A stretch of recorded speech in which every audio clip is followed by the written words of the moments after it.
Hello, मैं doctor सुधा मिश्रा, आपकी family counsellor.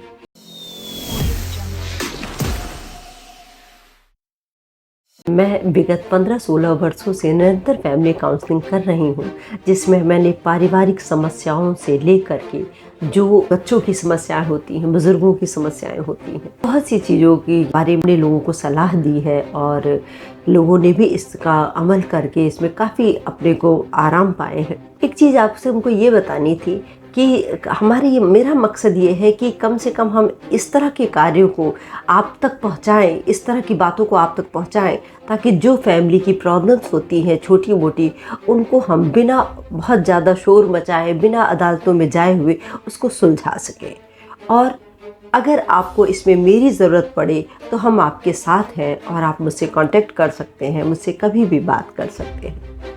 इसी के क्रम में मैंने सोचा कि अभी मेरे पास कुछ समय पहले एक दंपति आए थे, जिनमें ये समस्या थी कि एक कुछ किसी बात पे लेके लड़ाई हुई और उसमें अब ये बात बन गई थी कि कौन पहले बोले। नाराज़ दोनों थे एक दूसरे से और इसमें था कौन पहले बोले। हमने ये देखा कि वो थी छोटी सी बात जिस पे उनके अंदर लड़ाई हुई और इतनी बातें बढ़ती चली गई। फिर उसके बाद बीच में ईगो आ गया। हम कैसे बोले? क्या हर बार हम ही बोलते रहें? हर बार ऐसा ही होता रहेगा? इससे तो दिमाग खराब हो जाएगा। जो मेल था उसने कहा कि हर बार मैं इनको मनाने के लिए कुछ न कुछ करता हूँ। फीमेल कह रही है कि हम इनको हर समय हम ही माफ़ी मांगते हैं। तो इस तरह की जो बातें हैं, ये आप ध्यान रखिए कि हम सब बहुत भागती दौड़ती ज़िंदगी में हैं और इसके लिए टाइम ही कम मिलेगा कि हम कब मनोवल करें और कब क्या चीज़ें करें। तो इस चीज़ के लिए ज़रूरी है कि आप जो ये अपना लड़ाई वाला पॉइंट है, इसको कैसे जल्दी से जल्दी सुलझाएं। किसी बात पे अगर मान लीजिए मतभेद हो गया आप लोगों का किसी बात को लेकर के, आजकल पढ़ा लिखा समाज है, लड़का भी पढ़ा हुआ है, लड़की भी पढ़ी हुई है, तो एक कोशिश करिए कि पहले तो आप दोनों ही इसको सुलझाने की कोशिश करिए। इन केस कोई ऐसी बात है जिसमें कि अब शोर ज़्यादा मचाने की नौबत आ रही है, तो एक पार्टनर चुप हो जाए उस समय। क्योंकि हम गुस्से में कैसे होगा भाई, आग को आग से ठंडा नहीं किया जा सकता है, आग के लिए पानी की ज़रूरत होती है। इसी तरह जो आवाज़ को आवाज़ से तो दबाएंगे नहीं, दबाने के लिए उसके लिए शांति चाहिए। तो एक पार्टनर थोड़ा सा उस समय चुप हो जाए। उसके बाद ये, अब चुप होने का मतलब ये नहीं है कि मैडम ने कहा था चुप हो जाओ तो 10 मिनट चुप हो फिर उसी और पानी वानी पी कर और तेज़ी से जुट गए, ऐसा नहीं करना है। आपने अब उसको उस दिन छोड़ ही दीजिए। आप उस दिन 24 घंटे तक आप इससे उसके बारे में बात मत करिए। अब हम ये कह दें आप सोचिए नहीं, ऐसा हो नहीं सकता, दिमाग में तो चल ही रहा होगा, लेकिन आप उस पॉइंट पे बात मत करिए। उसके नेक्स्ट डे जब आप दोनों ही लोग कूल माइंड रहेंगे तो किसी बात को लेकर के, आप जिस बात पे आपकी लड़ाई हुई हो उस पर आप लोग विचार करें, बात करें कि क्या मतलब लड़ने के बाद इसका क्या सलूशन निकाल पाएंगे। सलूशन निकालने के लिए हमको शांति से बैठना पड़ेगा, तो उस पर आप लोग विचार करें। अगर उस समय आप नहीं संभाल पाते हैं तो कभी कभी ऐसा होता है कि हमने अमूमन देखा है, ख़ासतौर से मेल मेंबर्स के साथ ये प्रॉब्लम होती है। वो हर चीज़ पे इस तरह से बातें करने लगते हैं कि हम अपनी माँ से पूछ लें, हम अपनी मदर से बात कर लें, उसके बाद हम तुम्हें से बताते हैं। ये सुनते ही जो फीमेल होती हैं वो बहुत नाराज़ हो जाती हैं। अब यहाँ पर क्या करना है, दोनों ही लोगों को समझना है कि जैसे आपस में बात कर रहे हैं तो एक है चलो हम लोग अपनी माँ से पूछ लेते हैं, अब इसकी, या अपने पेरेंट्स से पूछ लेते हैं।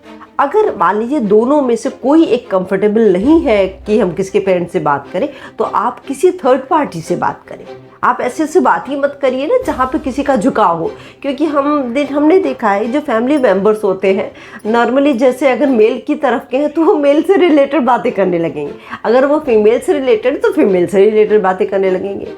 तो ये बड़ा अजीब सा है, जबकि आपको ये सोचना होगा वहाँ पे कि आप दोनों लोग एक फैमिली, उस फैमिली से निकल करके आपने खुद एक फैमिली बनाई है। आप दोनों हस्बैंड वाइफ मिल करके खुद एक आगे की दुनिया में कदम रख रहे हैं, तो आपको अपने विचारों को थोड़ा संयत रखना होगा और उस पॉइंट पर थोड़ी देर शांत रह करके दोनों लोग एक मत होकर के किसी भी फैमिली मेम्बर से, अदरवाइज आप किसी थर्ड पार्टी से, किसी भी से आप बात कर सकते हैं। दूसरी चीज़ आती है कि जब हमने देखा जैसे कि बहुत लड़ाई झगड़ा होता है तो एक पार्टनर ये सोचता है कि ना बोलने से तो अच्छा है कि कम से कम शांति रहेगी। ये भी शांति कभी कभी हमें गलत राह पे ले जाती है। तो आपको इसका भी ध्यान रखना होगा कि इतनी भी बेवजह की शांति मत रखिए, आपस में बातचीत करते रहिए। लोग हमसे पूछते हैं कि मैडम बात क्या करें, बात तो कुछ रहता नहीं है। बात करने के लिए इतना बड़ा समाज है, इतनी बड़ी दुनिया है, आप नहीं कुछ समझ में आ रहा है तो आप आज के डेट के बारे में बात करिए, आज के दिन क्या हुआ था, आज क्या हुआ है। हमने जो हमारे पास यंग कपल आते हैं, हमने उनको देखा कि वो ना पेपर पढ़ना चाहते हैं, ना वो मतलब किसी और, वो बहुत बात करेंगे तो फिल्मों की बात करते हैं। और तो आप फिल्मों की बात में ही जैसे थोड़ा सा कोई भी बात हो, अगर मान लीजिए इस तरह की कोई टॉपिक निकाले जो कॉमन हो।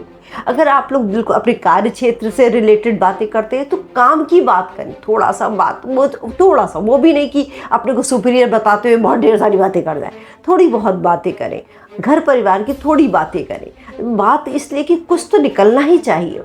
प्लस आप दोनों मिलकर के, बहुत सी छोटी सी चीज़ है कि निश्चित सी बात है कि हमारे पास, हमारे जब 2 ही लोग हैं तो घर इतना गंदा नहीं होता, तो फिर भी आप लोग थोड़ा बहुत एक जो भी व्यक्ति है का अगर किचन में खाना बना रहा है तो कम से कम साथ खड़े होकर बात करें। अब लोग खाना बनाते हुए भी, आजकल सभी लोग बनाते हैं, सब साथ बैठते हैं।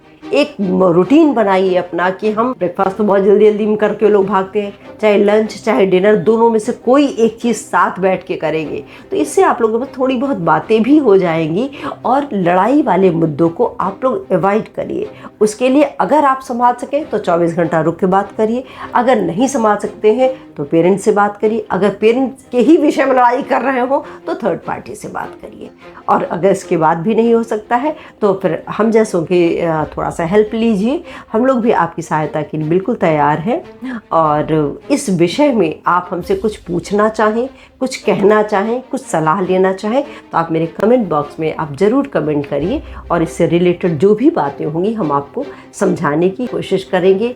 लड़ाई झगड़े में ये बात नहीं आनी चाहिए कि लड़ाई को इतना बड़ा कर लें कि पलट के देखने की हिम्मत ही ना हो, इतने दिन तक हम चुपचाप रह जाएं कि हमारा मन ही ना हो एक दूसरे की तरफ देखने, या संकोच आ जाए। ऐसी लड़ाइयों से कोई फ़ायदा नहीं होता, सिवा परेशानी के, सिवा दिक्कतों के और कुछ नहीं हो सकता है। धन्यवाद।